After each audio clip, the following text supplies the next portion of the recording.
All right, welcome back to the Island Contracting Nightly Sports Call. This is our GMC Tweet of the Night, PFF. Chris always loves these ones. Alex Highsmith, 19 sacks since the start of the 22 season, 9th among all defenders in the NFL. So, I don't think there's too many pass rushes in the NFL quite like the Steelers right now.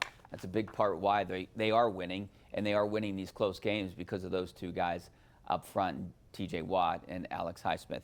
All right, Chris, we're going to take some phone calls here. We got Ron out in Johnstown. How you doing, Ron? Really good. I want to make a comment. People in national media have been raving all year that some of them saying Tomlin should be in a Hall of Fame coach and all that. And he's the one that's been hiring the coaches and drafting the players. And to me, if he's going to be a Hall of Fame coach, I think this is a game where he should step up and show how Hall of Fame coach he is, because you got a rookie quarterback that started and played only one game this year. That was to the Ravens, where they lost 27-3. And he can prove some of the doubters, which I am one, that he's supposed to be this great Hall of Fame coach. All right, thanks a lot, Ron. Look, I think he's a Hall of Fame coach. If he got fired by the Steelers right now, he'd have a job in 10 minutes somewhere else, some other place. If Bill Cowher is a Hall of Fame coach, I think Mike Tomlin's credentials are just as good.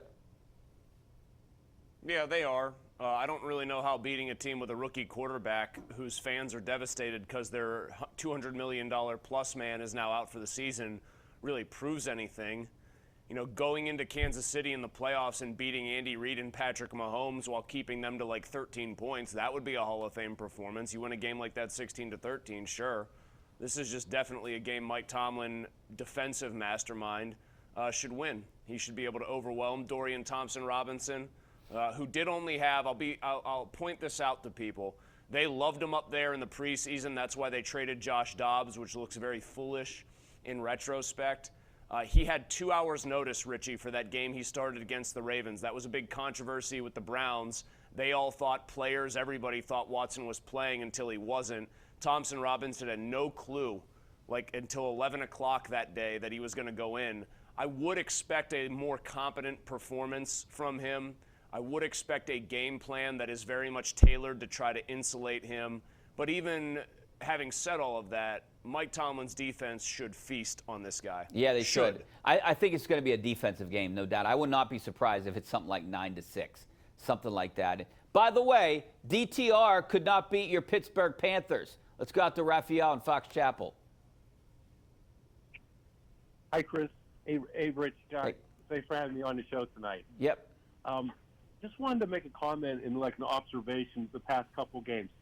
And just in the interviews, does Kenny Pickett seem comfortable with the system that Matt Canada has put in place for him?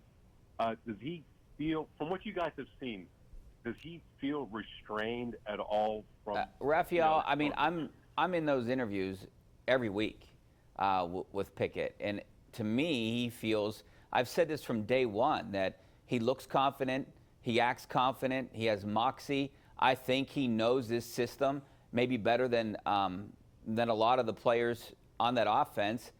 I don't understand why that they can't find a rhythm. They find rhythms in like chunks, and then all of a sudden that offense disappears for 2.5 quarters. I've got bad news for you, Richie. It might be that he knows the system, but he's not good enough to execute it at a high level. Maybe that seems like it's the likely that answer. Is the simplest. That's the simplest and most likely answer to why we only see it in fits and spurts. Being good in the NFL means being good series in, series out, down in, down out, and Kenny Pickett is not that. So I think there are people who get into almost this, I don't know if it's a paradox or this sort of rhetorical trap or logical trap, Richie, where they say, well, I've seen him be good in the fourth quarter, be great in the fourth quarter. Clearly that means he can be good all game long. It doesn't necessarily mean that he can be good all game long. I mean, you can be good selectively at times in NFL games and by coincidence have it all be in the fourth quarter. It doesn't mean you're a good quarterback. We've seen Mitch Trubisky light it up for halves of football, have we not, in this town? I think they win this week. I think they win this week, and they should win those games that we talked about. They should beat Arizona at home. They should beat New England here, and they should win that Indianapolis game. That's 4. That gets you to 10. Okay. How about two losses to the Bengals? That should happen. I think the Bengals are better. I think the Ravens should beat them. Would you trust them to go on the road and beat the Seahawks? They never win that in that No, place. but I do think they will split with the Bengals. I think that don't. could happen. So that's the teetering I between don't. 4 and 5. All right, we got to take a break. Back with maybe more of your phone calls coming up next. Stay right there.